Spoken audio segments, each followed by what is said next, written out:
Halapaini tu ka whakamatala, honani whiroa ma whaingata, no noa tawa ke whai ana, me tatalo moe o tu hei lala.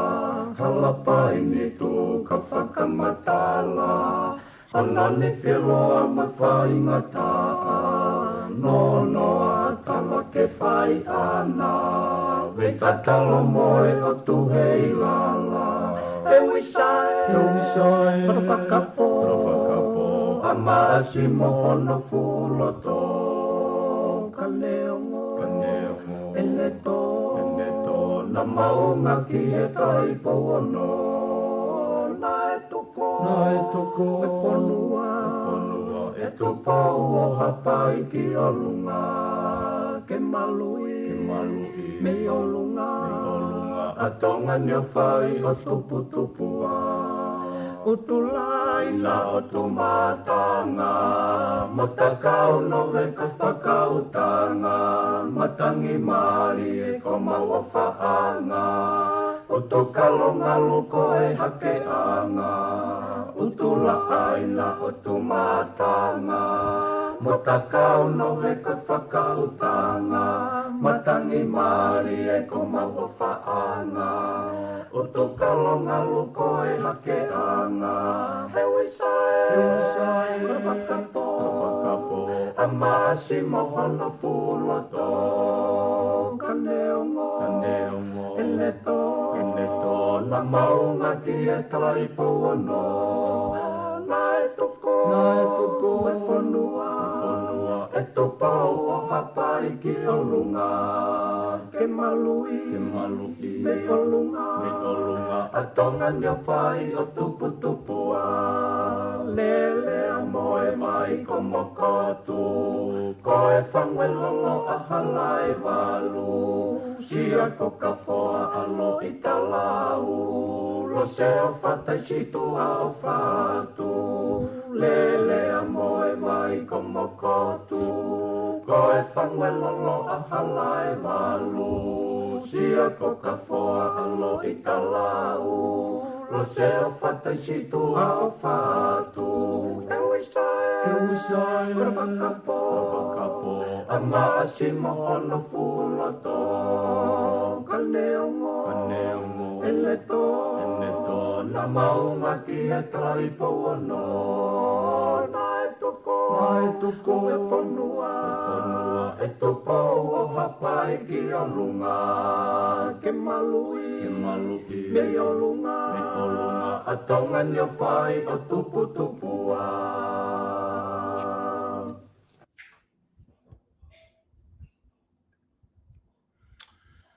Ko kori ke hu whanga moa e tala malo e whanua, ka mai ngahi tala whatapu ko toa pe, o ku whatapu a tupa mehen, tala ngata e te au whai ki toa mama, o ka ata e whainga maari e koeni, ke o atoa mo polo kalama koi a whata whanua fo o ke weekend, malo mo e tau mao e wiki fo o koeni, malo e ngau e mi apina, pe heke ngahi ngau e anga, Whatanga pe ko ongo le rei atu e proklama ko ia ku whahoko atu e whewhini.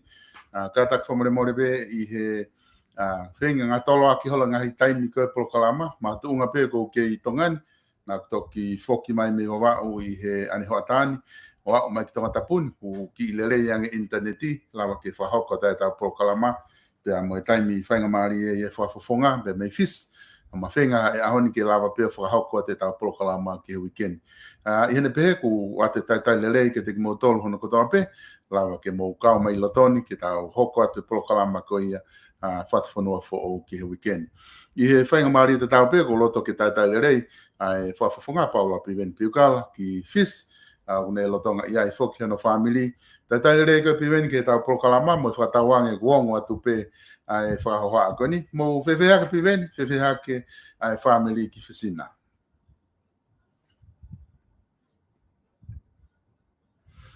Piweni kata ki unmute mai ai telefoni. Koi. Alo pistolo ya malo mau whaka mari.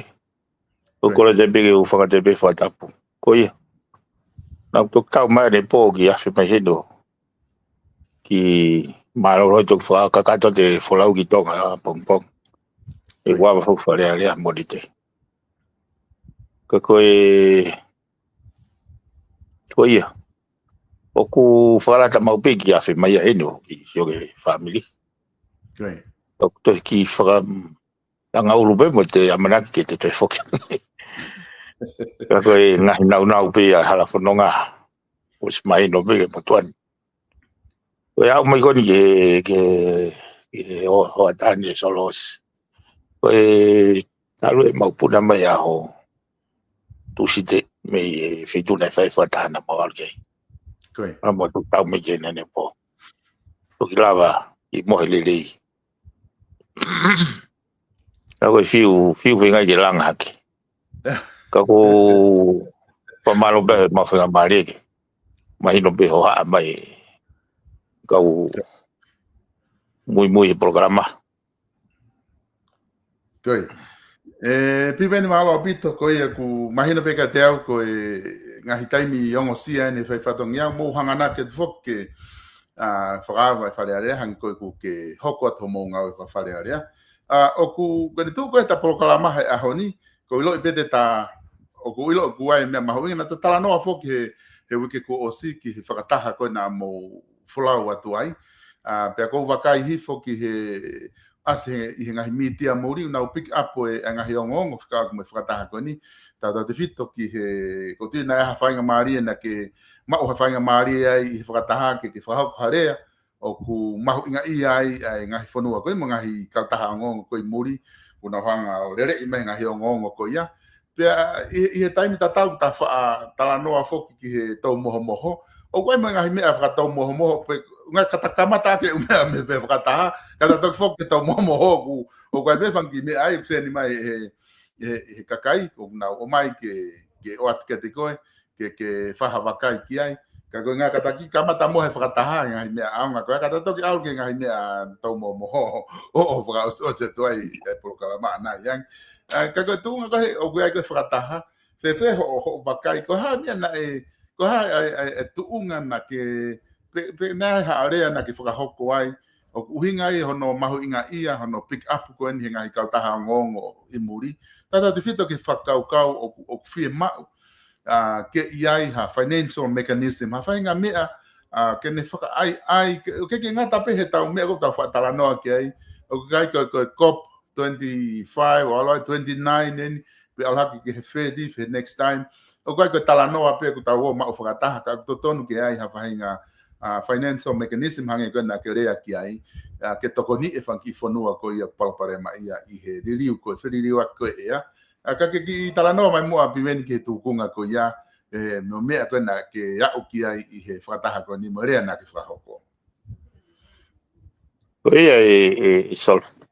Wai whake lau pehe ke leave the small fights to the small fighters. Tu kan pe tau mo ke kau kai tau mo kata tala no e mea ko mau inga hai E na taki tala no be foki he wiko si he. Ya ngai ku viu pe ke be tua. Se ka wa pe moi. Pe moi program ko ne e na he global climate change. Ana fifili pa na fifili la hipe ko e ha ka kano ko ha mo oni ha essential. Pe fu global initiative yoni. E go mena ne o mai ko ho ha pa na kula be be ge kule. Ko ku amana ki he ka ge wa bona o ku seni mai o ko ai article e me Fiji Time ai pulo auti ko Papua New Guinea is their form of protest ko na ulak fa ha ya ke fata ko ne i wena mo program ko ni COP pero ni hanga to o to kanga hanga he me ko ya to kanga ke a fonua o ku ne make a statement be ke fu me o ku tarifa ma manla pana alu be ke programa o mau na last minute ono approve mau follow pege issue ke he do ha kai fa le me ye fa fe atungia he pare me mau follow ka ko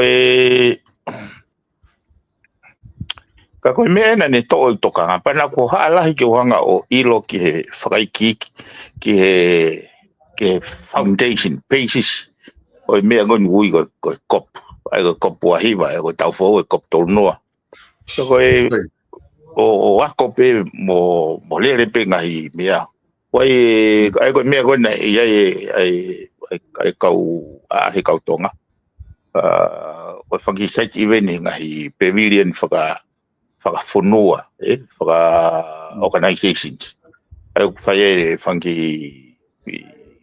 keynote speaker pe na kau ngai panelist kana wa taka he me go ya aho uraki mai aho então fai leva ai fata ya go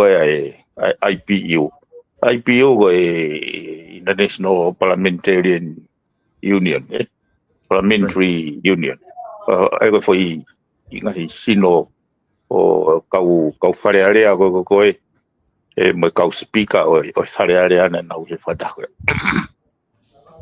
pena kamata go fata hana winga le ka kawa ai se ai go fare area tonga ono introduce ko na wai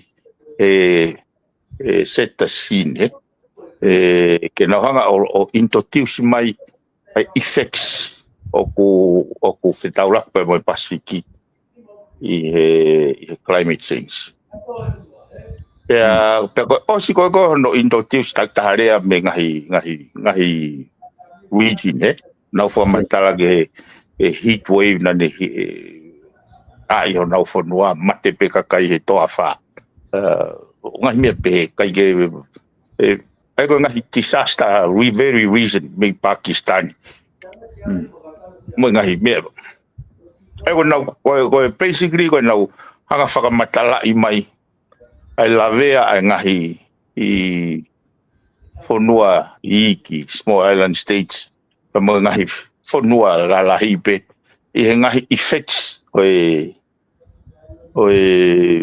climate change ya na mana kire wa wi he tai mo na o sia no introduce mai le ya se fa le one ki fe ui a be ai mismatch ko ai tokanga ngai fonua tu mari wa o ni na entertainment ni o ku wini pe wanga o miliona ia he foi fu ta ko fa nga me pe va he ka usoka ku la miliona o ku alo ni entertainment ni ke la ya nge fa o fa ka kai he nga tuku mo ifeki go climate change kai ke ko foi o ku loloto foki ai me go ni he na kau mo se imagino akia fa mama ni la na utali i francês ai ui go Paris Agreement e wa sta ni makau mo ye loto ke ilo go ha ga ngahi ngai mea na nau fe mai no ake na uhanga fra ma popo ko u mea pena ko amanaki ko foi fata ko ni urate na o maha ki monitoring report o maha nga indicator maha data pe aua o una hanga o update mai o foi ka venga la he o na hanga o set target he wa se tani ma i France i pena na ui ko Paris Agreement ana o vale abu tau ko kamata pego ko ai na sessions ke ai na ka penalism na ka urea o songo e hala na footing hala na kamata Piau kore le wau ia pe hau ki time. Kore le wau pe lava hau ki time. Ia hau ki interventions. Mau toka fo na ka fuka me ia ke pe ke ha fahinga update me tonga pu fa me. Na ka pe ke usia o ku fahinga me relevant he funky update ko ngai phone wai. Koi. Piau kore ke ma ku interventions ke u sea e ganga kau from system perspective, me te whakawha system ia. Nothing to do with tonga. Pea tari mai rewa o wai foi slot e tolu he aho i taha. Ego foi IPO ko foi pea tari rewa ai ke foi se sini ko he aho i taha. Ai fu dola hipe ai kau whataha pa dola hipe ngai fonua na hanga sea nau. E nau ngahi ausia me nau ngahi mea kwhai Kai u ka koe tupe ka hanga nge o ai ange ka pau pe mahino ka koe pe mahino ke kau mamata. O tui o kuia e meuriti me koni. Ko te mula ke issue na hanga set e Paris Agreement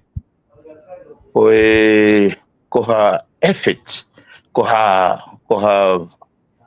mitigation e fai he ngai whanua mamani ke whakapapau i oku kai ke toi alwe ai mawhana temperature ai global warming o lunga o maalunga he taha poini tikuri 1.5 degree Celsius ai ke ua toi mawhana ngai ai whai mamani he taha poini ma atmosphere ka koe ua koe ki ai koe nau pretse ngahi silini ke mitigate aki ai ngai whanua ko kulavea he mea ngai whanua masiwisiwa koe o whai mea la lahi ua koe whai mea ua ki koe whai mea whakasainisi mea whika wa koe whai mea whakapaanga ai na ku whakangongo he lere koe ngai stesini ke naulave mai ke solusini ke tamane naulave ke solusini ko ngoi o ku whehangangai ai solusini mo e tau moa mo e pepes koe ka koe koe indicator koe na o mai he iuena he nau ki whakataha koe ni ko nau osi koe talu me he wafe tahanima mo hiki to e nau investment he interventions ke mitigations ke pehe tokua ke alge green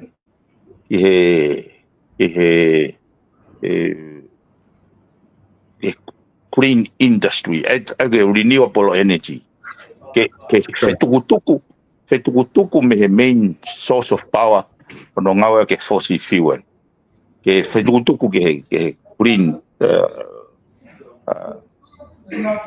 industry ai go solar wind paini mai mea pe mea ko na ku hanko o fato ngai na nau pehe ko talu me wafe tane ma mo nau hiki me tolu ngeau biliona alu e poni ngeau biliona o ne au me ko ke wafe mato wafe wa tolu ai ko takosia e so ko wafe ta tolu Kua o whakamore whakamama ni lahi. Ki hono whinga ke whetukutuku mai me old school energy mainstream ke renewable energy. Nea o taha poini walu trillion, taha poini walu. Silini ko os whakamore. Ai koe trillion e solo ai koe billion, ai koe million ke billion, billion ke trillion. Ai koe kono whakarea koe taha koe 1.8 trillion. O ku tatauia ki he 1.8 ki he taha miliona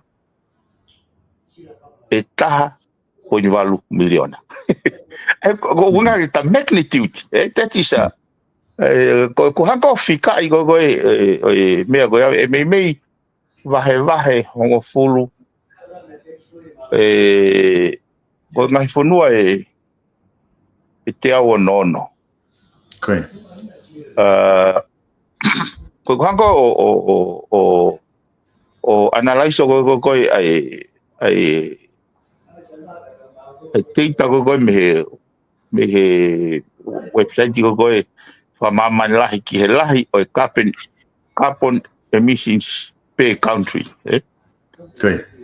Koe raki whanua pe ni ma.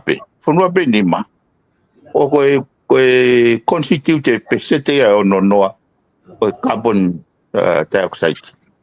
O ku existe tau atmosphere. Raki foi whanua hango fulu. Tanaka te whanua ni maha koe pesete whinoa. O tanaka te ai raki whanua e whanoa. Pesete hiwa noa e tau carbon dioxide emissions ia. Aia me whanua koe te awa nono whai ki lalo. Me whātaha au ke whika wase maano. Wangeau maano. Tānaki kato e nau carbon emissions o ku less than 10%. Okay. Koe te anko e whakahoko koe Pasifiki a koe whai whanua e tolu e fitu taha ki lalo. Ko kamata me Papua New Guinea. Ukui loto ai a Fiji, ukui loto ai a Samoa, loto ai mga whanua ke mamane waki small island state. Kawai mo tongai. Koe 0.18. Ai ki pesete o e tau contribution ki carbon dioxide. Koe isiu whoki ne solo. Pau hanga rewa o whakamatonga e ku whakatala noa ki he mea. O koe climate change is a scientific phenomena. It's a chemical phenomena. O ku ikai ke pehe ko ha fo i ke pehe ko tau. I mean, ko no whakakau pe anga whewhe nau mahi no i ko climate change, ko high climate change. He ko mea ko tau big change. O kai ke aio ke au, ka ki au whaki ko isiu ko o haka highlighti. Ko lahi ko hono ngau ea ke fossil fuel. Hono tutu e fossil fuel. Aho ke aho i ngahi industry, ngahi factory, ngahi i service, transportation, ngahi me pehe. O ku lahi le vai ai carbon emissions. Lahi le va aleva carbon dioxide o trepia he atmosphere.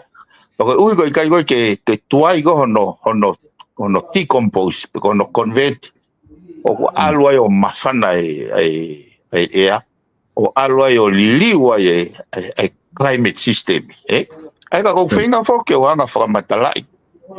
Ke ko osko whanonge na umea ko tala noa, kai ka correlation ni a solution ni ki foi chemical phenomena go ni. Ai ko whinga o anga whakarelate ka na tol. Chemical reaction o tupunga e climate change. Ko wai ngai fundamental basic ia o chemical reactions.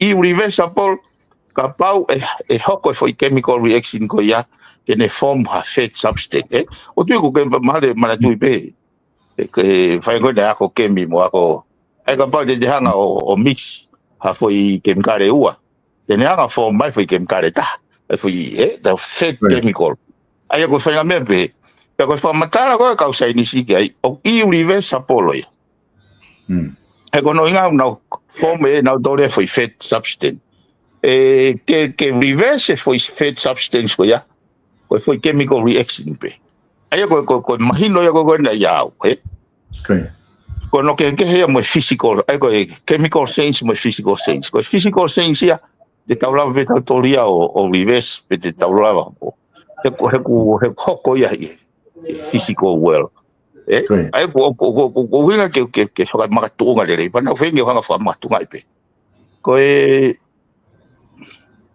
ene pehereva ko tau palpare ma ko trap ai carbon dioxide I tau atmosphere ko tau palpare mai ai ko feuireva how are we going to decompose pe convert the carbon dioxide me tau atmosphere ko foi process for natural be so process for natural be na fa uia natural I process ko akau plant o hanga he plan ko foi process ko photosynthesis o hanga he plan o manawa ke ai carbon dioxide can absorb H2O water on the cook yaki he foi process chemical reaction ko ni on the cookie ko ya on the puaki mai vai ki tu oxygen mo glucose ai ko glucose ko me kai ya ko ke fafanga ke fo kau pa ne puaki mai leva oxygen ki tu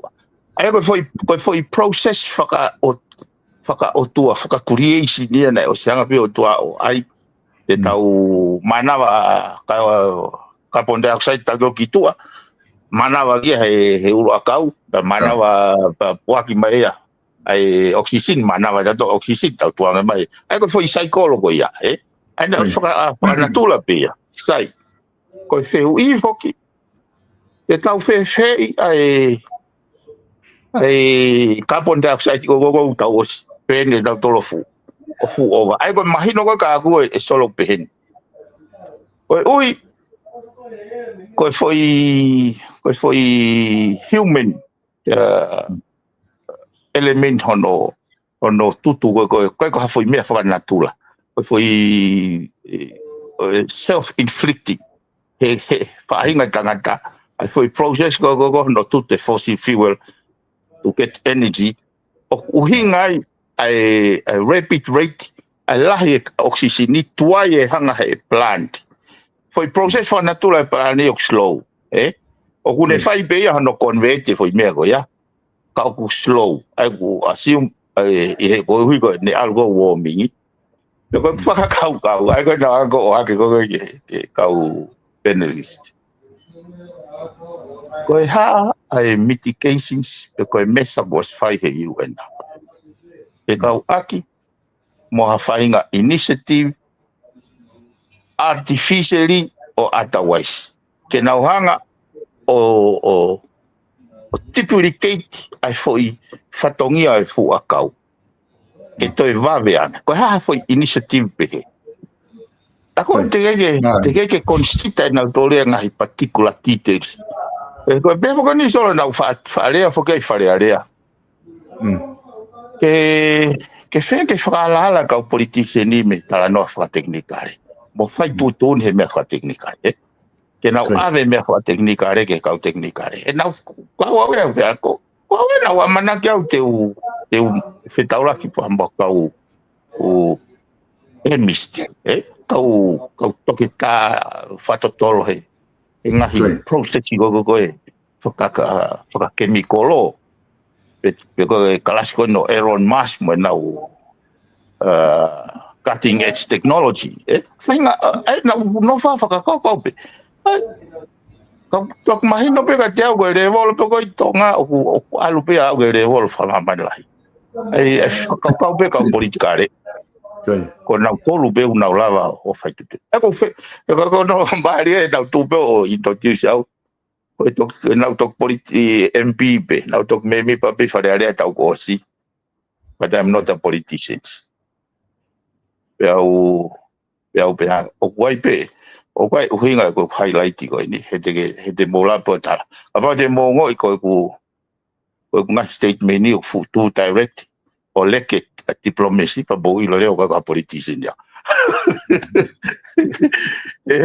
Ko au ya ko tama technician dia au ya. Kau tangi ko au ku ma fa ka mali au ya. Pada masiva ko family kana ma fa ka mali sekolah sipio alo. O ako he computer science. E malaya artificial intelligence. O sa pag to kamata le ko na hanga ba fa makatunga pe ke o ti na fa ko politician pe au o hanga ko na tolo o sinai be I'm not a politician, I'm a technician. Kau tano fa technicale lewa. Ko tano fa technicale se ko nga ko u basic pe ya. Na u matu na ku Chinese fikao. Ko foi imagino na ma u ya foi time go ya. Ka pau ko foi he ko ta fo ke ngahi elemeniti o te hanga identify aki.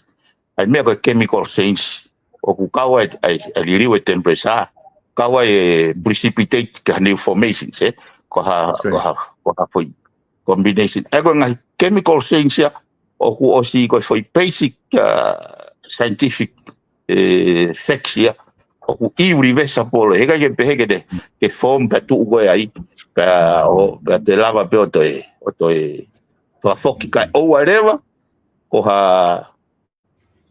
foi chemical reaction pe kene anga o breakdown ngai atomi mo realign ngai atomi chemical ayo imagino ka tiau ko tu go ai carbon dioxide pe mo tau fononga go pe mo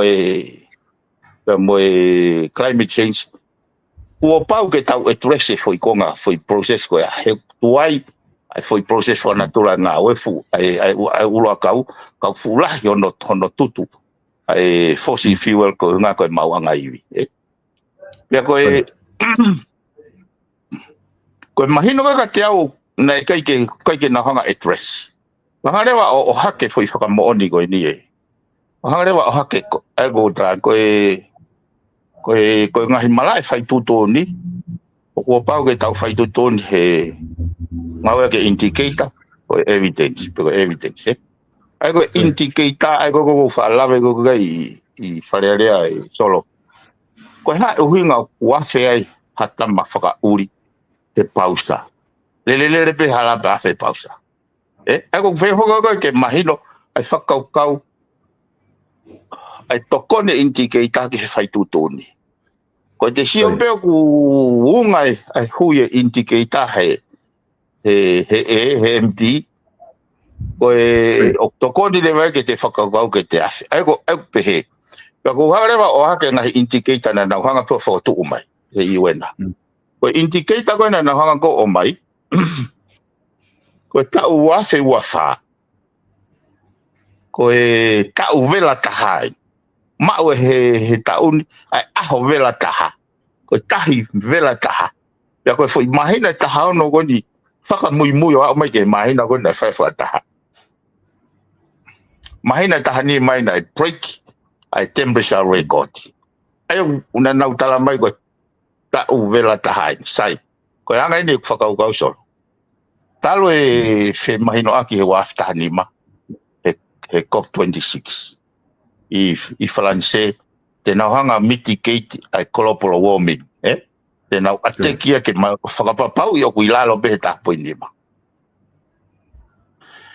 lahi taha talo me ai mai na invest he renewable energy solar energy te pain kato a whahinga paio kes whahinga mo talo me he wafta ni ma ko malu taha ta wosi ko $1.8 trillion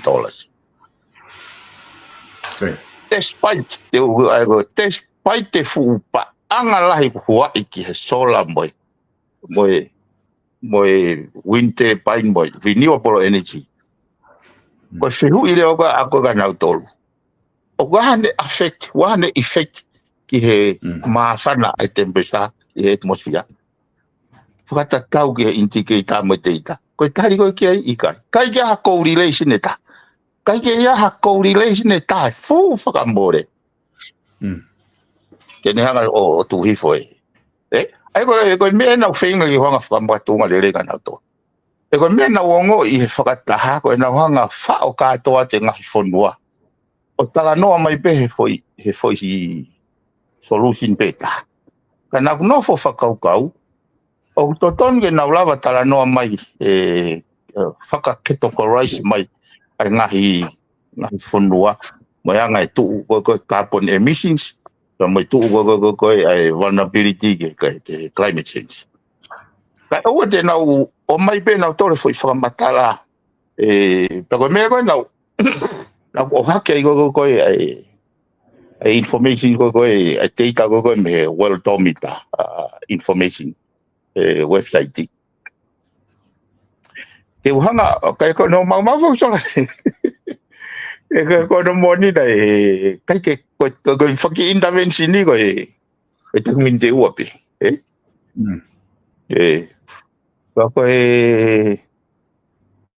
Ko kamata pe mea ko tau fi mai e motorita ko ova o e te wa ko pet. Oreva, e tai au nga mo. E saya ke o mai me kai pindewa kai fonua ke ore atua yo.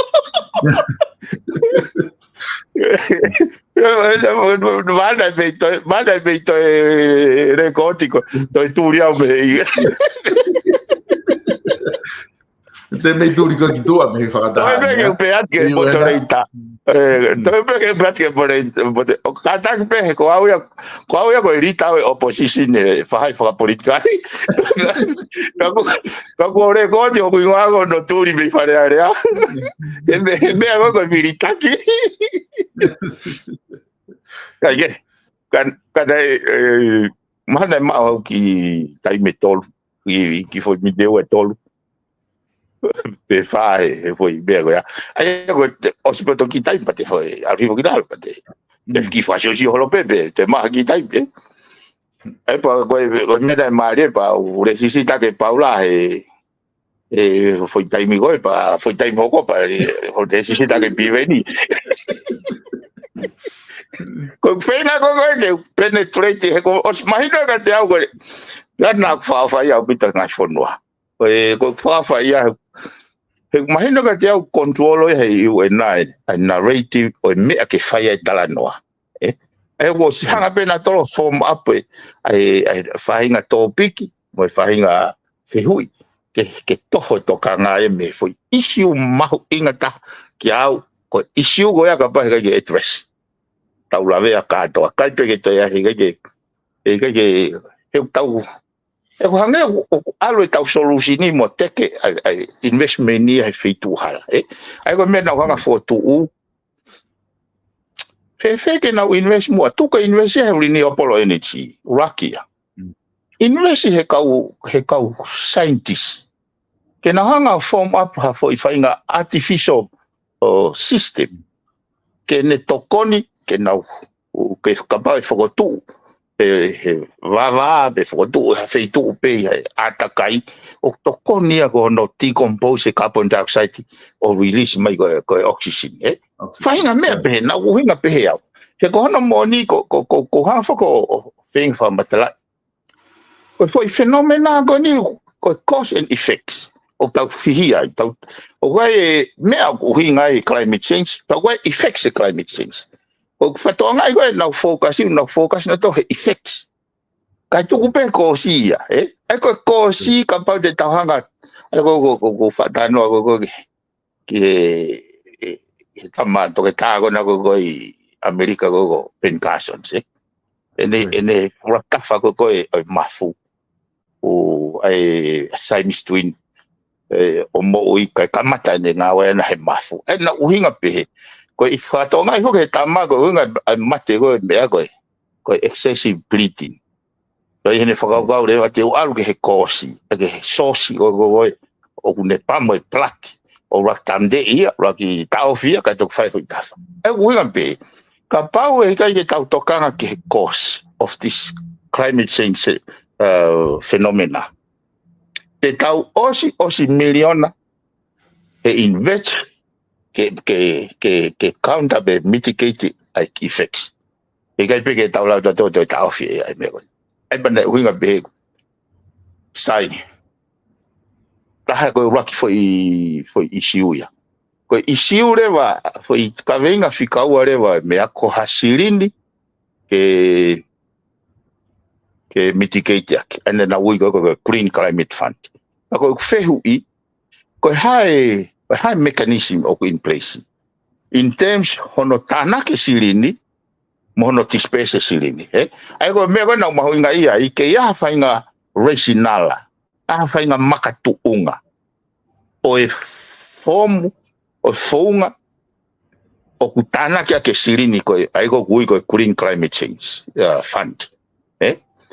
Pea, uiai moha mechanism, moha founga, e ne hanga o determine o how much ke compensate ke ngai fonua. Ngai fonua koe.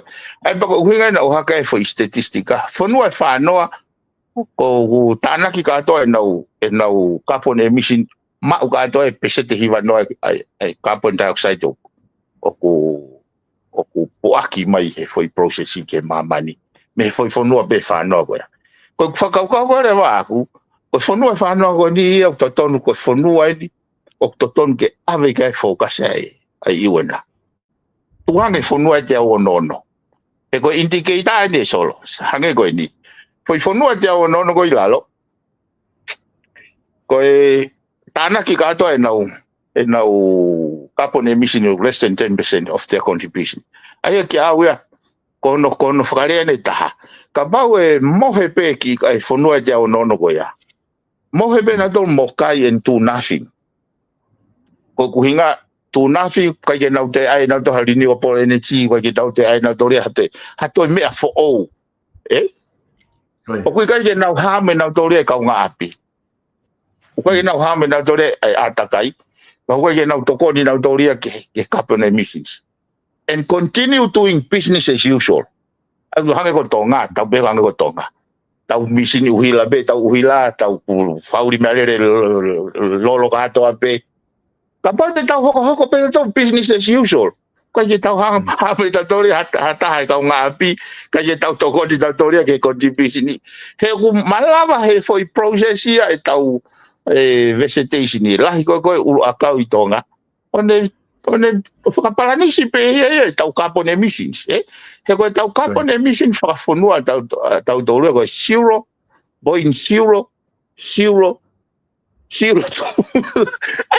ai ko very negligible sai ka sio ke whakaukau ko ni solo Aureva iwe na ia o pompati ngai fonua whairifia ngai fonua ke carbon emission fie mau ke whasisi o mou ngaua ke lolo mou alu ke renewable energy pia tau hanga tatolo halo investment ni kia o mai he te itako mai he whataha koe ni ai hafe tau laki ai ko hinga koe whamatala koe ha ai whirawe i ho mo mai o mai e renewable energy i he tau mua uluaki ke whakasi e carbon dioxide. Ko hana whilawe i kai ko mo mai pe o to inkea o a peten whakapaanga he ngai whonua. Ko uhipe koe nau irifia. Ai ko kuanga wharea unau monetize e nau tōria. Ai vulnerability e ngai whonua e Pasifiki. Ko uhipe koe nau ignorance. Ke o mai ai ngahi kautaha renewable energy. Te koe taimei kou tau whawhihui ai ege. Whi ongo moe tamata ape tamteka.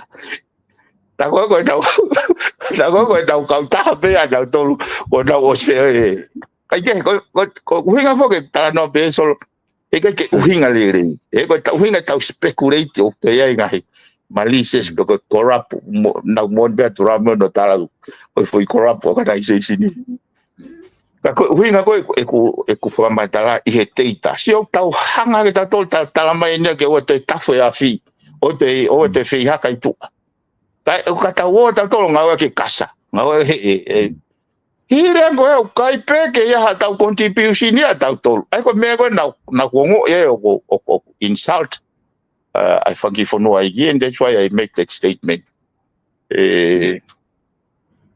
Oku ya e foi stark injustice ya e no anga no ya ki au ai ni ke wongo ya ko fa ia we ngai fonua e ka we be motong ko o pe ko o to ku ke o kore ko o fa ke heke o ko ku sio ga ko solo ko pa ngai ni to ton ke to wa ta tonga kore ko we na ngawe ke foi le compensation.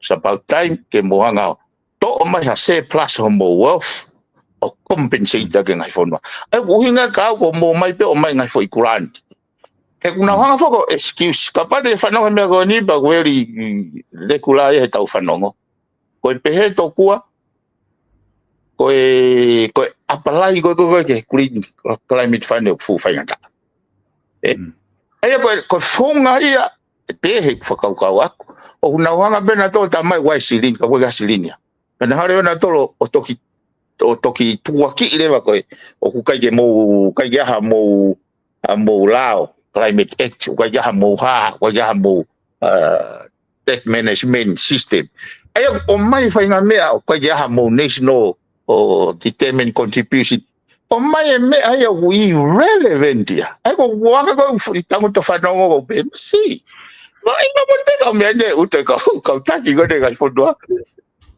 e ku faka kau tapa na o ke te ta ke na lava o ilo ko fo no be fa no that they are responsible and hold them accountable, hold them responsible. He ko poini e pautanga ko ngai fo no fa no go ni o na tolu na tutu e fossil fuel lata ka ko na ka mo na tolu ke na uri ia i pe na effect ya climate change, climate system. Ko na ka mo na to they don't have any ill intention.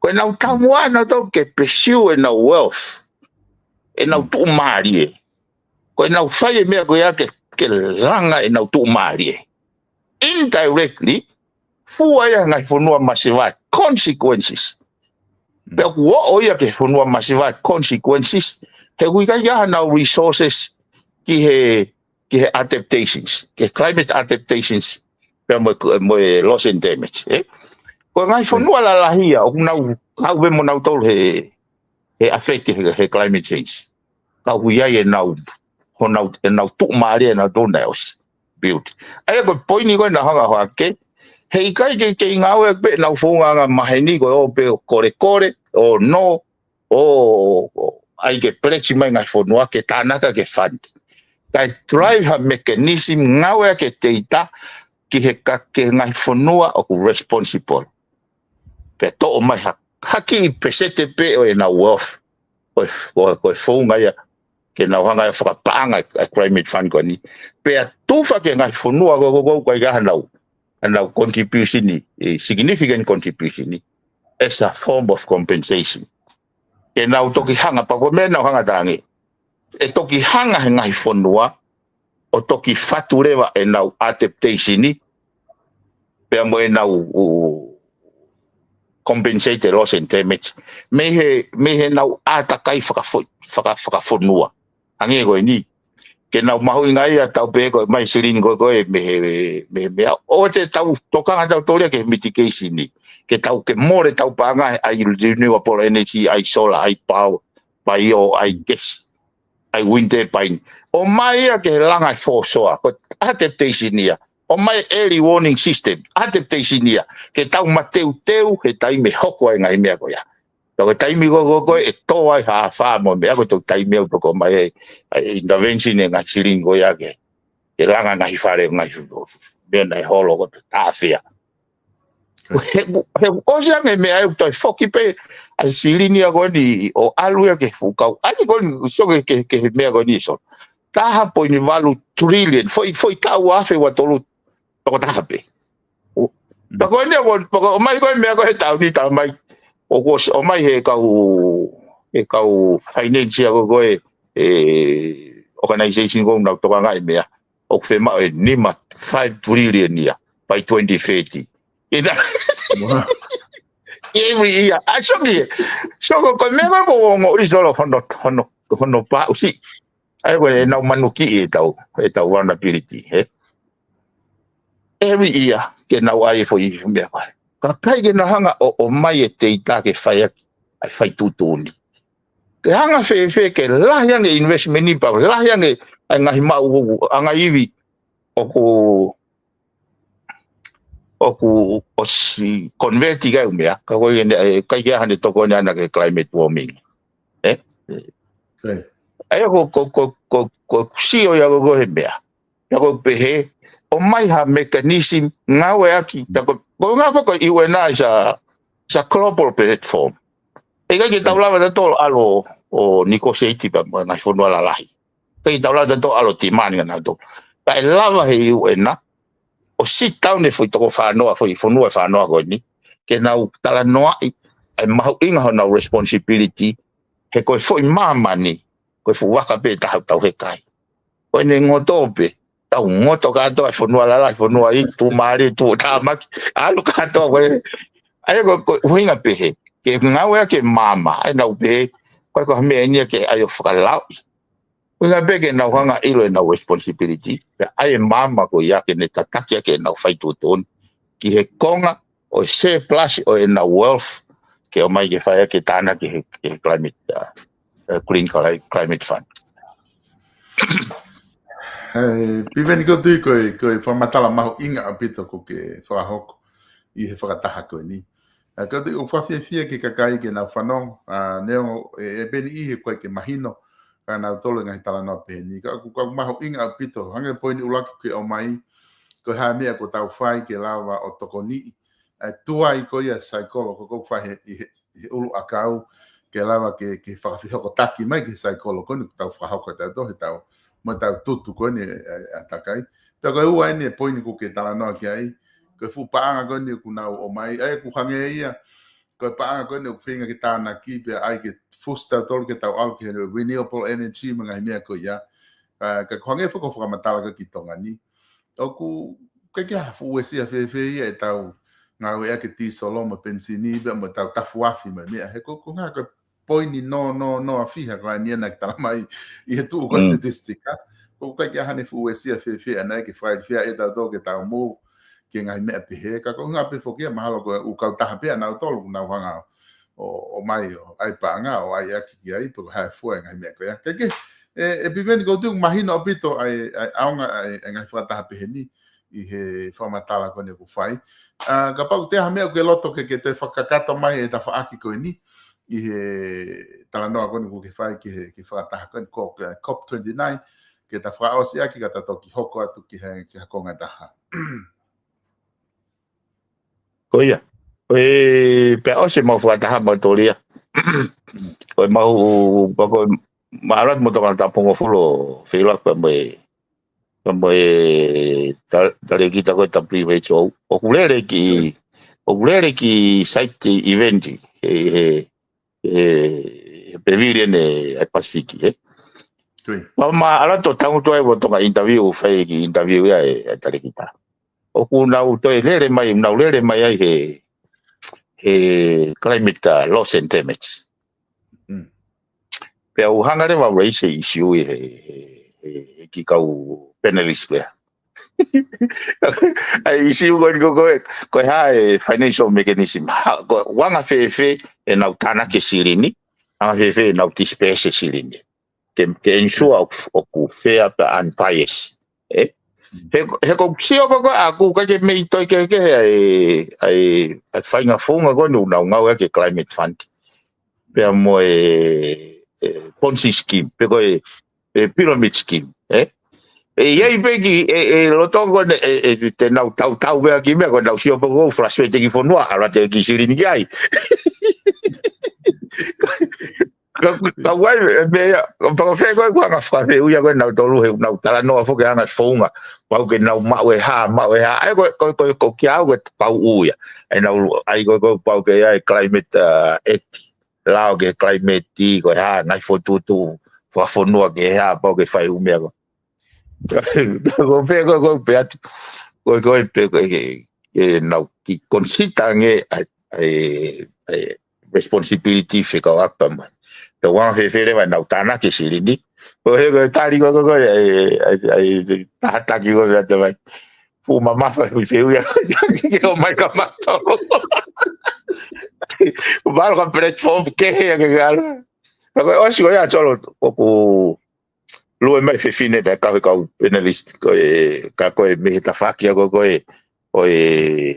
humanitarian Red Cross pa ilonga le vai ongo ko nolo toe ai ko na involvement na tol ko panga o ki kai ko na involvement na to ko for human element ko ne fa no ke ko hanga fa fe ko ka me pa ka ne ka be mo ka penalist ya lu mai le ka o ha tango tu mai le o ko me atra mai. What do you think should be the solution?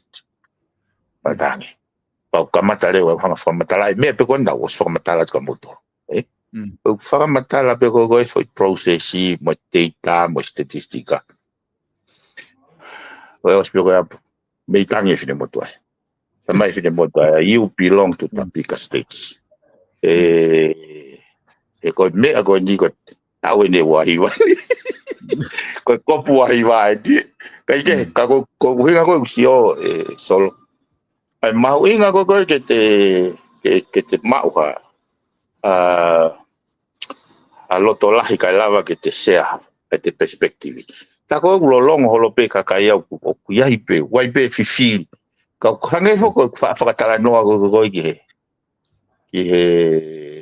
fu embroa ko na mana ko wala fo ono pausi ko mo kon artisi o tangi na ke tana ki mai kolo mo siliwa kana tui ne fute unga kana tranco e poto pe e lava sio ke ne fute unga kana tana na kolo a siliwa mo ko ula hola na moya ka fatui kana be na fatui pa ko awat ko ne ka minister sio ko o telefua ka ko nga ko na mana do na be una ware ko na lava sio ke fute unga ko e foi scenario total e kwa ko sio si ka kiau he ilo kana uongo ya we teu fasise leo ka pa he kai teu tu share perspective so I found the courage teu manova takai he foi e ko te ko sio hono foto tu nga he ko hangi ko me ai be ko na ko esteem position na tolu yo o te fiui ke ko kana fatoga e upiki ai media ka ko de osiko ka ko tango na o sei to intervention di to ha upiki ka o fa yo ngo o fa e pra fe ui boy ke ka mari pe ka ko tange ka tama me mari pe ne te ga haku fa inga experience foi atakai goni.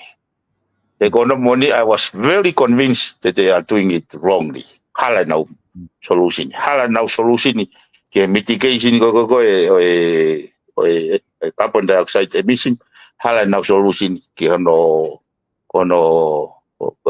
kono finance. Mono space finance. I go mena wo ya o hala. Ka wanga ko fatonga ko piki ko ka ilonga le vai ai focus ko ka media focus pe mangai fono ape focus pe na to me fa panga all the ko fatonga ko ngai fono pa si ko pe ko ta no panga pe ko le panga pe ko ka je na fenge fa matu unga le he ki auya ko te hanko fa matu le ke te ita o ka ke to e fema o le vai ke to hela ngai fono ato applications it should be self-determined in a form of compensations. Aki fe mahino aki ai UN. He asi pe ai ko UNCC, UN Climate Conference. Kona utolu should be the voice for the powerless. Kona utolu to tonge now speak on behalf of the weaker, behalf of the powerless, of the voiceless, or the small island state. Ke now advocate ke ngai fonua tu marie.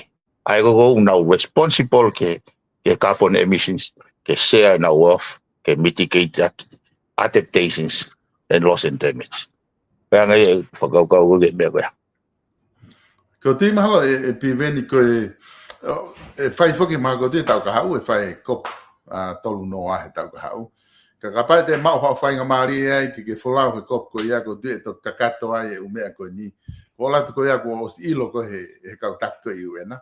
Ka ko te mahalo e ki iongo ange umea ko ia he ko ki kamata ai ni ki kamata lulu atu ko ena. Ka kapai te ke te alu ha whataha hoko i he kop tolu no a ko tu e te fu anga lahi a pito. Ko kai ngata pe tonga ka ngai fonua ko e Pasifiki. Io, o tui pe o ko si e foi articolo ena nau. O right e me go nau ko advocate. Ai nau pe he o hanga he statement fa me tonga o fuel. Ai hanga un te hanga o pa mo ui ai foi fie mau ke tala noa e foi mechanism go finance. Ai go tu e me he kono moni ko anga fa o fa ngata ia beba mo iwe na ia kono tana ke ko so fa ka statistika ko pesete ono noa climate fund na ngawe gi go no ia pe ko ki pesete ai fi ai go ngai insurance ai ko ku ke veiki pe ke pa ye ro ko no fe go insure fe ko winga go na takia I whakaukau o hala fonga financing ia ke ngawe ke fonga tai pau pehe ki ha mea ki ha effects ko os mahino ene pau ka ko winga fo ke ngawe ke foi platform e UNCC ko nau tolu e mitigator ai negotiation table ke nau hold ngai fonua la accountable ke nau set aside the funding funding ia ke adaptation pa mo loss and damage pe a ke heleva mo nau o whakatotolo whakasainisi ke ia foi process artificial process ke ne tokoni ke ulu akau ke hono whakawawe e foi conversion ko ia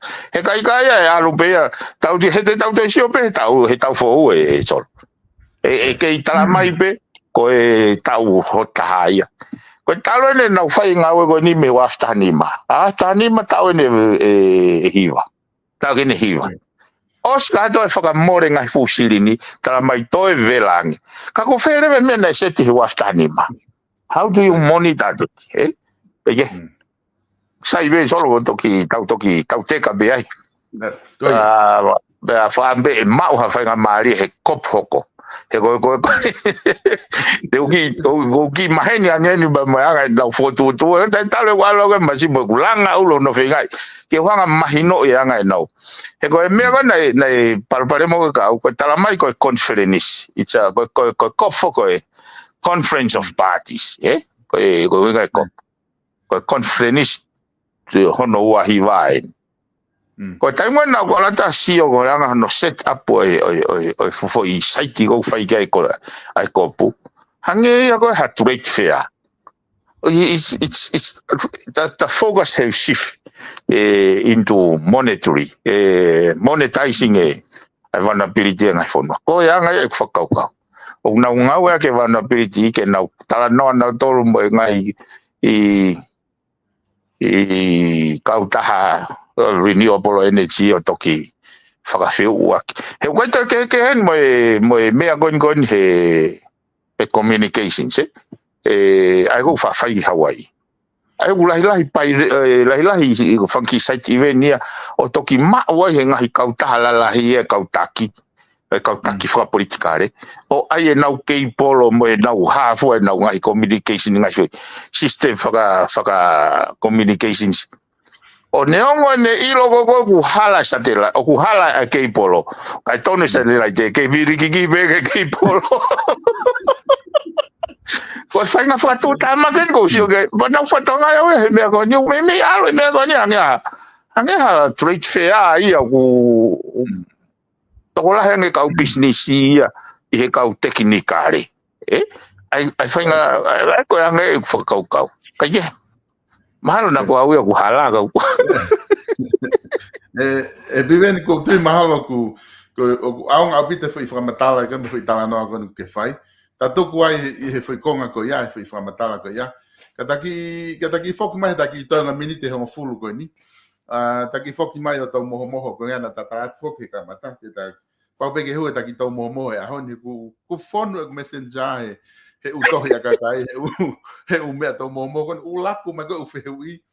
Ka nga ka ki at pe bang ki feu ka ke ta alu ka to he umea ko ni ko nga ka ta ki alu pe ko ki kong fa osie ta mente ho fulu pe ko os mahino ko nga lahi he umea ko ni na o mai o mahino pe ka te au ka ko lot pe ke o atu ka ko fu fe ma ke ta fu tala no lahi ko ha pe bang ki tari te ke o mai ta ki hik pe ke na lava atu ki fe he tolu ai pe fa nga pata osia a hon ko maho inga ni ko loto ki at ka ko ke vakai ki ai o ku ia foke tu ku aki o ku o mai na tatala no foki he ia no na weka foke ta programa ko osi fra aki pe mo pe he ko fra físico ko a loto ia fitu pena ke na ke ostala no pe ki ai na imagino pe ke te fra matala ko na ke o mai ko tu imagino pe ke to la ka kai o na fra matala ko fehu ni o mai he ni ko ni ka te au ke fra watu ko fra matala o pe he ko mala ko ho best friend tamako ko mala me fisi ai fo ko na i he office ko o palasi pe ko i he fare tu i pe ko o ka ke wi la pe ko i fe tamako ya ta ni ka pe he ko o no foi ta fa aki ko o kere pe ko tala mai ko very best friend pa ko mala o kune hanga o whenga i koe. Ko umea katoa kone hoko ko ni hono tūre tu ia fitu. Hono whikau ke whakawhisi koe ngawe katoa e nei whai e mala. I hono pusi mai koe umea koe. Ka ke taki whange na kehe whai tuunga koe koe koe alotu ia fitu he tai nimi he mea koe na te tala noa ke hui kōsi. Kami ila ba tol bo ai ke kamatat mi fi. Sau dat ke tu ke to mo ke ka to mo tu da small fighters. O ko mala ko ka ila po ko hu foi ta no ko la ko best friend of mala. Kapag mo si hanga Malo ko nga pe ko no fisi mo ta ko fisi e mai no dia ka pa ko lambuka ta ko lambuka ko best friend pa ko pan marama ta ko ta no ai na ya solo ko ya there is no correlation, there is no time ka ko no moni ko konga ko ki he whakawhisi. Ko ngā koi, ai nau toki mau e au ea ki memo gone mea, internal memo. Whekau aki koi mo instruction koi toa ne confident. O toki hanga whatoa ngai, something to do me atu i awhitu personally. Nā kai na mea ne waki mama mai ne whakatahe te, ne awhia mo ne kau hou eiki. Pa nau whakakau au ko ha mea ke hou eiki. I something to do mo ne ngawe whakaminista. Ko issue ko pe koe hae mea nei whaero de mahi ko iahak mau kia. Ko tui pēo te wala pēo e ke ku whakat ko ni. Ka wai mea mahu inga he mea ko ni solo. Kono mahu inga he kulahi o mai mo whakaukau pehe. O kwhinga e tu ike. Ke ne to'o. Ke ne whawhoke mawhai. Ke taha inga whakaukau o mai. Ke whawhoke ane mawhai. Lahi mo i pehe. Ko au ko whinga ke whawhoke mawhai ke tui. Ko whakatara noa ke mea koe ni he ku ke ilo pe tau ke ata mai rerei peo. Ka pote o ate whatano whatata koe ni he koe whai mea in ko nā pehe. Pe koe, he koe whuka kai ako ni na nau whai mea koe. Pe nā pehe pe ke ata mai rerei koe kakai. Na ia e whai taimi nai huu mai e tohi tangi. Koe tohi tangi koe koe whakarea. Whahi whai akirisi. He ku whau he e akirisi. Ai lao whakapuripuri. Ke toa ke mawhai tui. Koe una whakaukau ki e malawa whewhe ke whakapuripuri halau. Te makatunga e sa basis ke whahano whai whiai. pe ai i ke ho vare pe ia ko fa puri fo o va ke ko ngau o va re do ko paki mai ko ni suto ne tu la ya de ga we para area ai ko hinga ko ke pe ku tau hanga processing ai tu ko ki pe ko pe o ku fe ma tu ke fa focar ne ma fai pe ko e farea tau toga na ko hinga tu ke to ke ne to fa focar ne ma fai ko fa ka e me ni o vare pe tau haka hake pe tau tolu ne to ia ko kuinga ko me ga to pe ko pau ke unfold mai ke fua te pire ko me ga ke ai ke frairi fia i tau tolu ke pe o ku ia fatu pe fa kai eu te pai e ta hai fa ko e ko ke au ke trate paces ai o hinga o angai e ku angai I benefit of the doubt. He ko talunga ta moe tu ia honi. Ene whakatoanga o ku hala ono whakarere whanua. Pea ui mai ke pure irere. Koe anga e koe uhinga e nā ku. Koe poko whaarea mea koe ni he koe whatongia bea e nea whio mea koe ni. Ko fisi, ko tanoa ki fisi ko ngā ulahe umea hoko. Nai tok liriu ne nau Palestini. Margo wike ua pe koe tol liriu e nau Palestini. Koe whehu I solo. Hamea koe ke whakalere ai pe he paremia ai whanua. He koe whanua te mokalati, Republika. Hamea unau toi whiri Palestini ai. Koe sino koe au whakalangalang. Ka ko hono role mo ne foundation. Ka pau e whiila.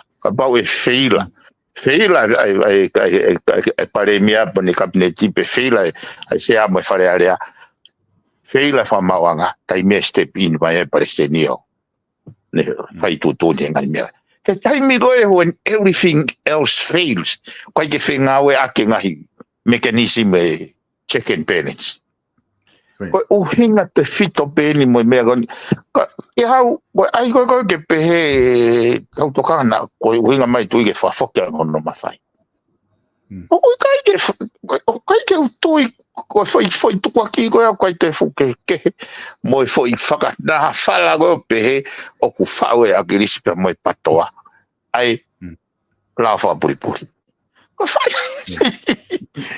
ai que au solo kai ke ngo e we fitala no e bebe na bebe pe ko au ko anga e kutui e tauteka e ngai foi ve teka o taimi he kune o mai e pe mama mo ngai foka ko anga pe ko algo ngemia ke fata ko ni wena a me na to wa o algo o wa ko pe na me ko fai teita pena na o mai ko ya pe ko to foka ke meaningful o hinga e kusio aku ia hei kai ke tau lava tau tolu na us lava tal ke tu fataha ka fofonga ka kai he ku movete vete asenita ka parte ke sio ke mea ko nisolo ko maula ki kamata pe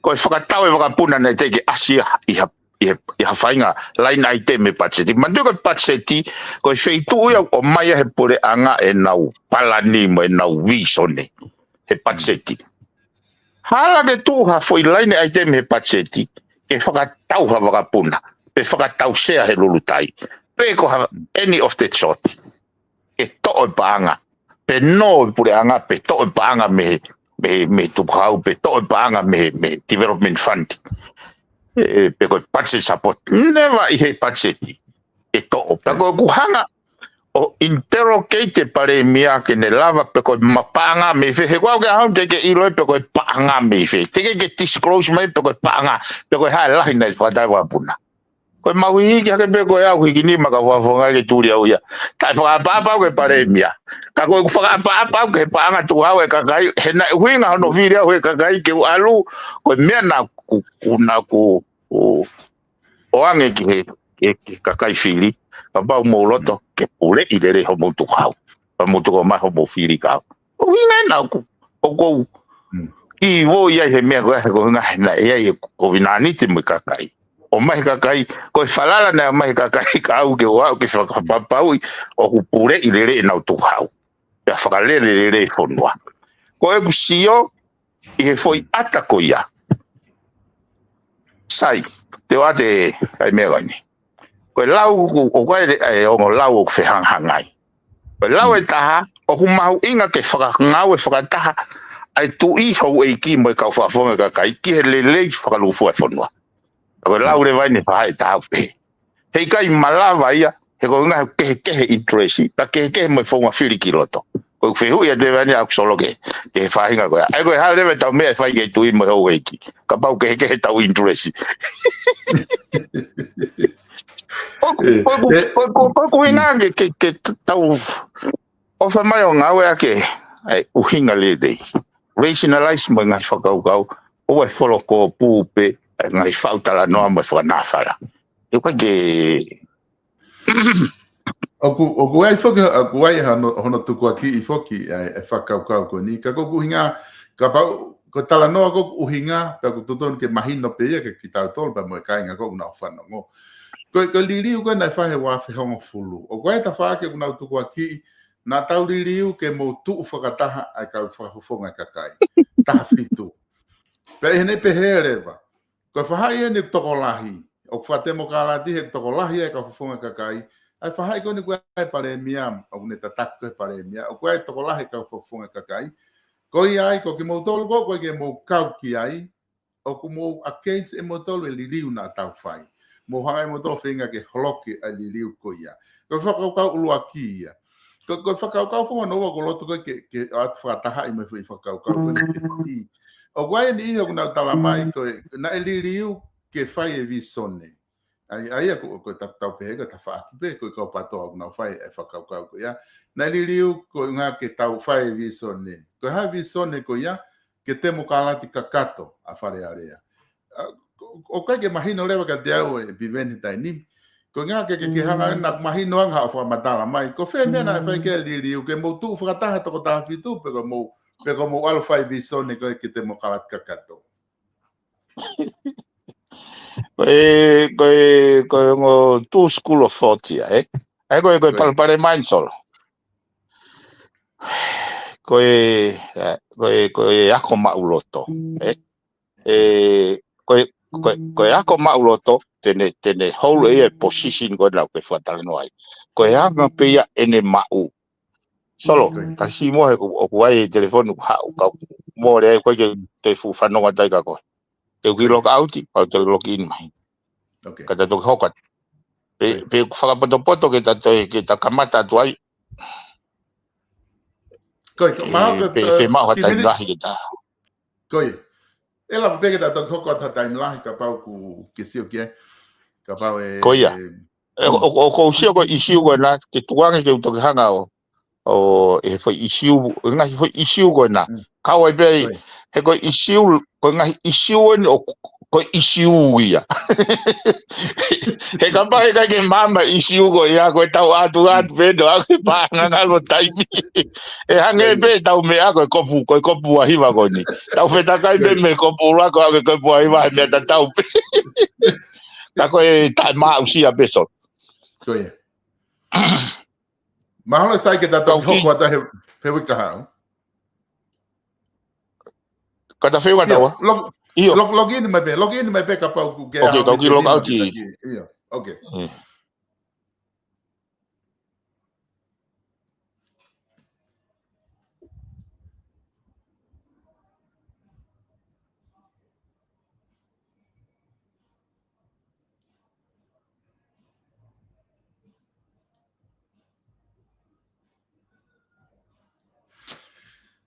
Tôi maki min pe ni ma kain ko nga ke hu mai fa ki tau ki fa oskia ko nga ko taimi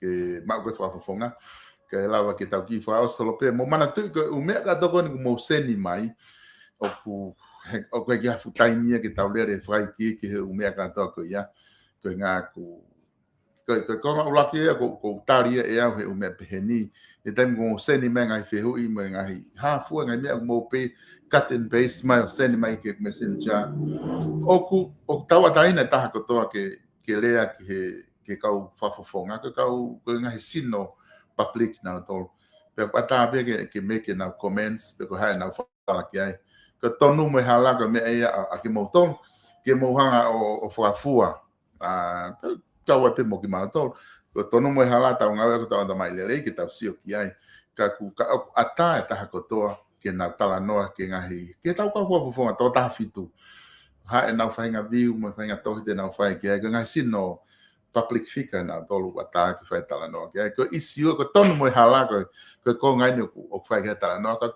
ko finga ke foki mai e fa tala noa ke fa fofonga ke ta foki mai ka isio o ki mahu inga mo ki lele yang ke fai e tala noa ko ngai ko ngai isio e aunga kon ki tau tala noa o hinga ka ko fa malo la hia tu ka mo tolu Koe, ko fa malo la hea te hoi, ki mo tolu mo seni mai ngahi mea ko mo loto ke whehu. Ko hinga whai tau polokalama, ko polokalama, ko o atu pe whamatala, pa koe whakaukau e whehu ia aku. Ka e mai mo whehua mo tolu ki awe pe ke whafofonga, ke ne tari mai ngahi whehu koe ia. Ka ko hungangi ko lau, ko isiu mahu ingan ke whakamaala ala, ngai koe mea kon tau mai he whafofonga. Isiu koe ni na tau liliu he wa whionga fulu ke tau tuu whakataha toko taha fitu. Pe na tau liliu ke whai vison e koe mo tala noa ki ai. O ka pau koe ha vison. Pe na tau liliu ke tau lere peheni pehanga koe tau lere hata inimi. Koe u whehu mau inga e tuton ke whehu ia tuka ki mo tol. Pe whehu ke tau kau politika re. Koe ngā ke nau tala mai koe ngā he ku. O kai ke fuke wila po ha tarika. Maha ko kau politika le te na lava tari atu e u whehu ko ia. O whamalo lahi atu ki he ki mautol i he o mai ko ia ko ni ko whafunga ni ko tu hu mai. Tatu whita ki tau kau sponsor.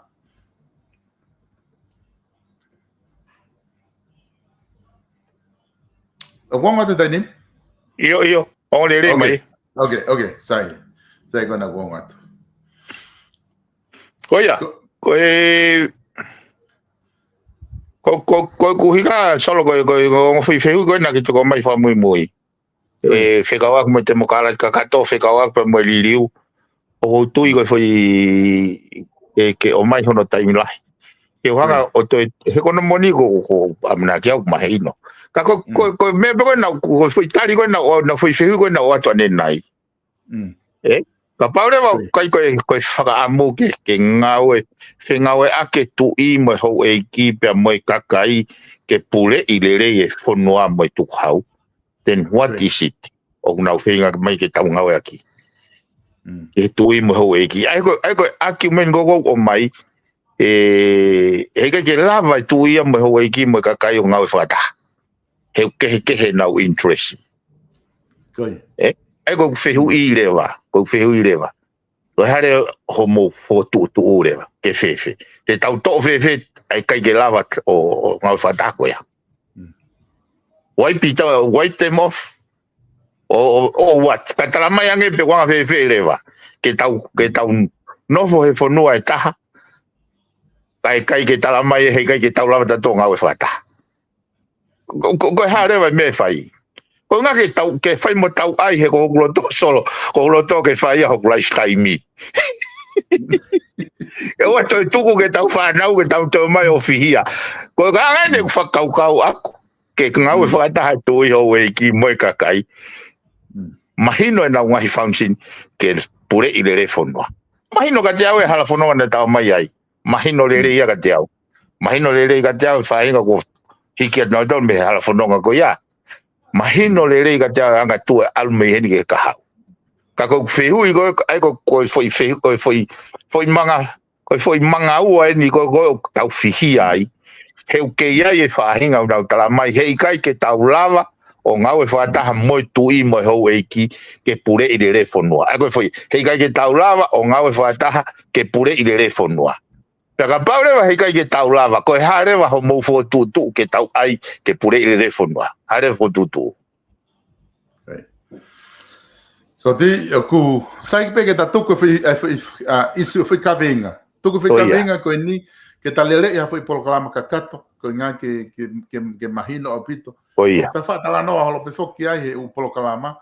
Ka sai pe ke ta tala no i fa ta ngo foi fa ka ko ia ia ta foi programa ko ni hoko mai he ka hau daki fa o se nge ko manatu i hake pake pa o se ta programa o mo na ke tala mai foko mo hu e fare area he ka hau o ku fa no holo ko se fo to hiolo e mea o fi aku ba mo ake mo fai vote of no confidence o mo ni e pe ka mo ia he ngai tala no o ku ka ke mo ni Pero kapag if I have vote of no confidence ko ha makatuunga kung ako tao Filipe ko ke tao ka auto pe fita ta Iyo oku ai pe ai ta no pe pero ta no ga na mai me ko maua aku na foto mai me te pile ho iki ke fai ta no ga ko position ko aku position ko aku tapau o kuikai ko basis pe ko essence pe ko elito o move go ya ko nga ko lahi ai an account ki whakamore paanga ai tu hau fonua mo na mau nga ke pure ile ka pau kai ko ia ke popo au ka pau ko uhinga ia ko te uhinga ke hea wa fainga asenita fainga ta ia ke he ulava sio e osiange pe pure ilele ka ia fainga guarantee ai ka ko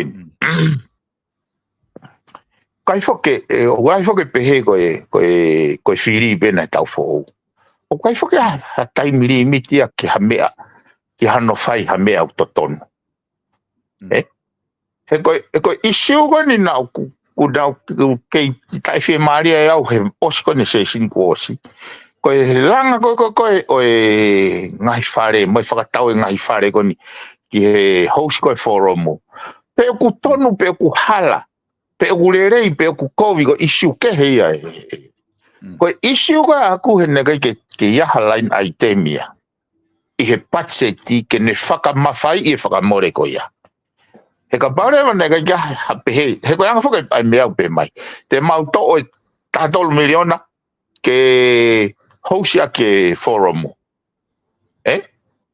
pe kono tari ko e whare pa gulawi ai rewa mechanism ke ne hanga o hold them accountable o te mauto e exit te tatol miliona ka koe mau solo na ka kia hapatset pe he ko tau pehe ko koe o mau e patseti o mau e fena ka ia patseti ko nga a mau ne patseti ko nga mea ia ko mea ko ke pehe ko ha makatunga vote of no confidence ya we ulahe makatunga ka ko foi makatunga ia aku ia ko no fo pe tu hau no fo pe e nau fetaka tu hau so hanga ko fo ka puna fo te ke lava mahina taha mahina wago o mau e foi CBS ai vakapuna ko te ke lava tau e taha ko mau hydraulic e vakapuna ka ko hanga foka mani ka pau na fakatau ha vakapuna po me le fo ko ne mau o ko responsible le va supply ki he ono maintenance mo ngai kongkong ya hala ata ka ko foi feu le ko taha na tok fano nga pe au na ke na ha na te fare ale tok fano pe au na nga o press conference ko ave ai lolutai ke public in the press solo que au kape ko foi kape fagariria o fai gene afio papa te fatonga to folo pe na fai ko ta unipe to ko business o me ai private sector ta foga ke pure anga ai ko foi kape ai ke tau business fai mo foga ke public enterprise ko business ai pure anga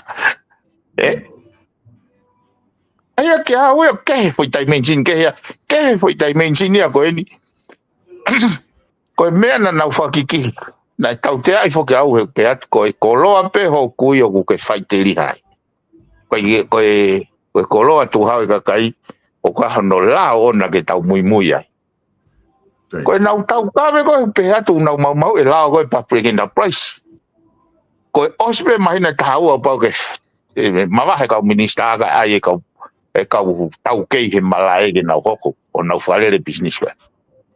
Tama leo na dorea o kuai ho nau whatongia ke whakapapau i o kutupu kai toki ave ke paprike na price.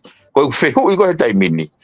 Ko whe tupu ko ia o uhinga i ho mou ave ke paprike na price.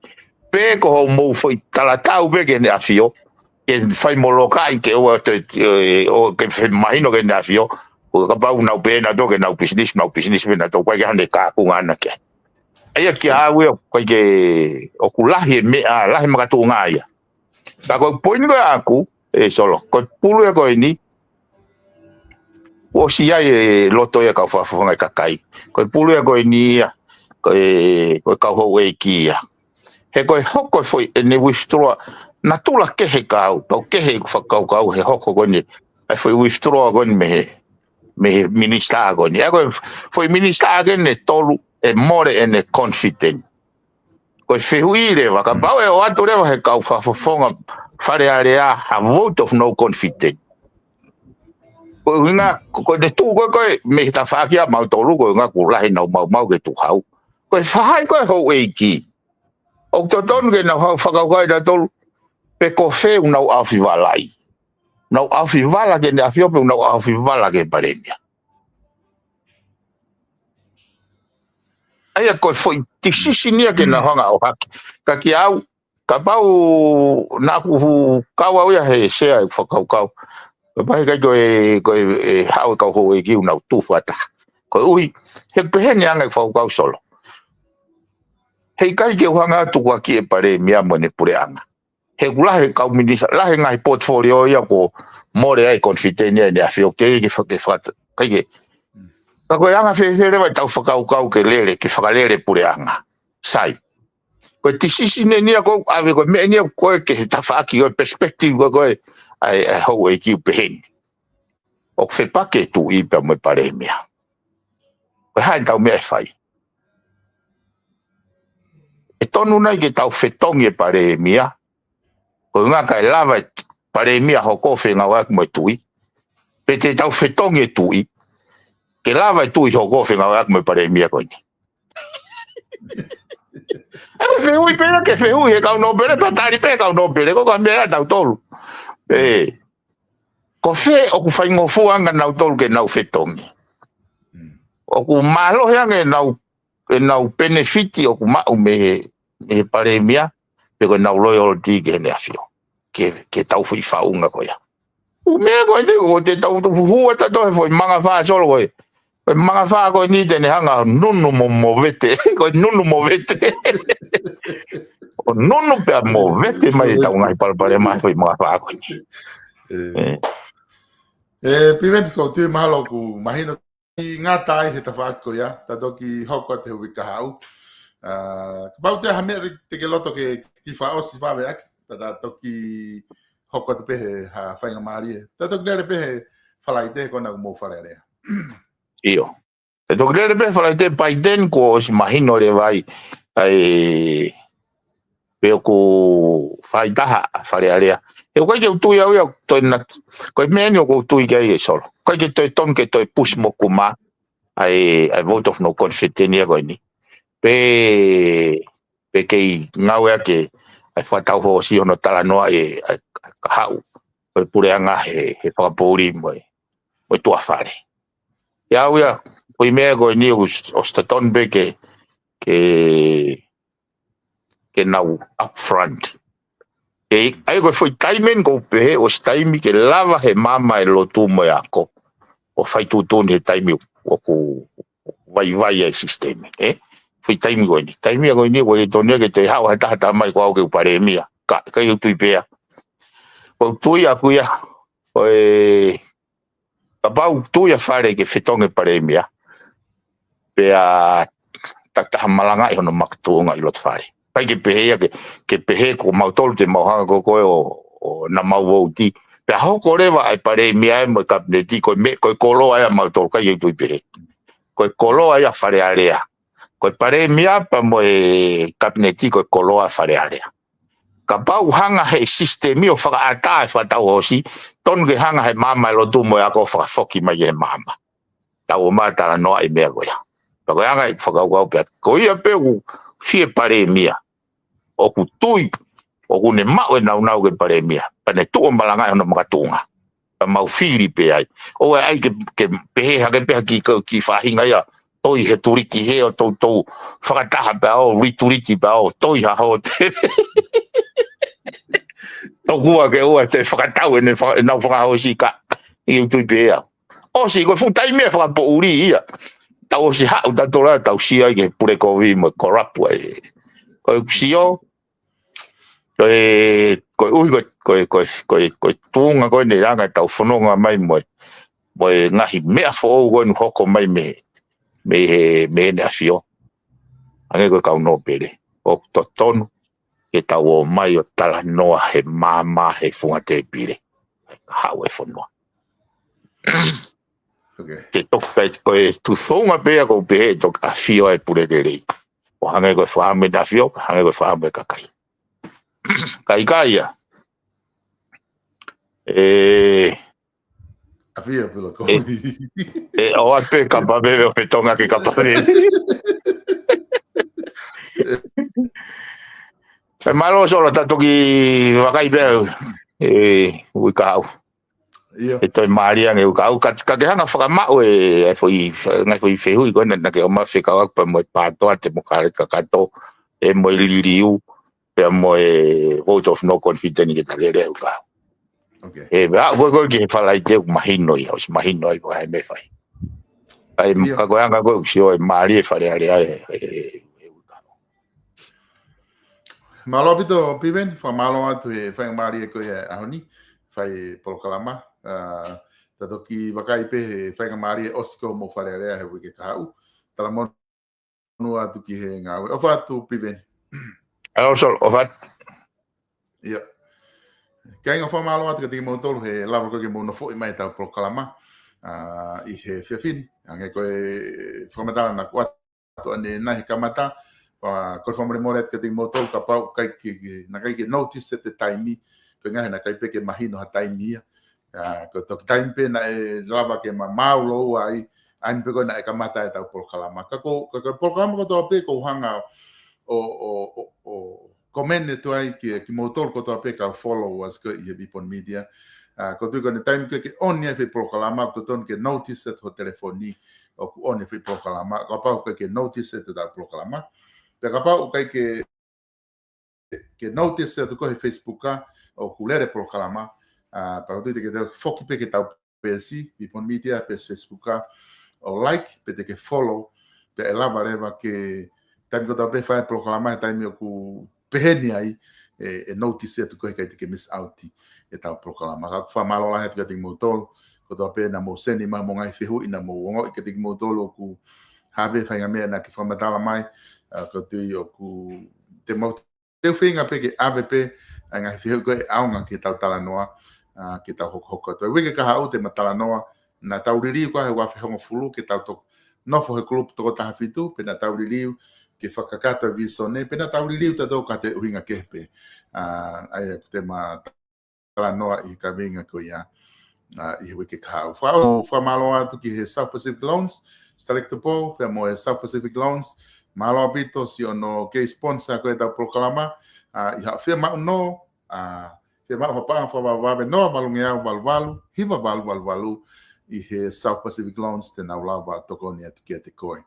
Ko lotonga i tonga ni foki i he te teo ke foki no sila pongpong ai ko ne tu ko tai ni mi ko i he farekosi i Francis ko pokalama tu ko ni mi Francis Tickets i loto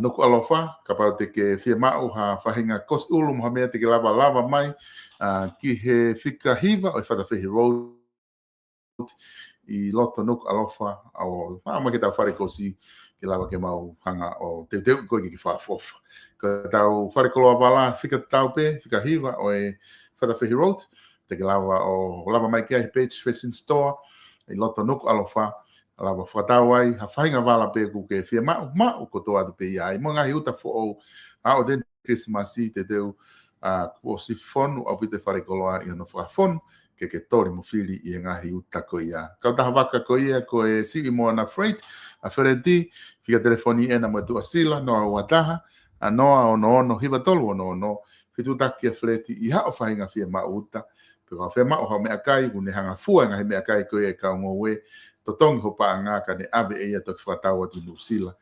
Fitu taki a fleti tene lava o tokoni atu kia te koe. Kau taha maka ko ia koe Royal Akape Headstone, I hen fika noa wha, hua noa hiwa, fitu wha nema wha taha. Fitu taki a tes, tene lawa, tokoni kia te koe Brisbane, Iha whahinga whakatau maka pe, o ko si mateu teo kau taha tes. Ke tokoni kia te koe, pe koe taha o whalani ki ha Kristutuku, pe koe live stream, tene lawa kotoa pe kene whai atu, ai ngahi tokoni koe a maau I loto Queenslandi, Brisbane. Koe tau kai ngahi whanongonongo pia, ulawa ke maua te hauani, tau ka momea, tau tau ki whilongo aki, I he taimi ka hoko mai, I he tau prokalama ko ia, I he uki ka hau ka momea.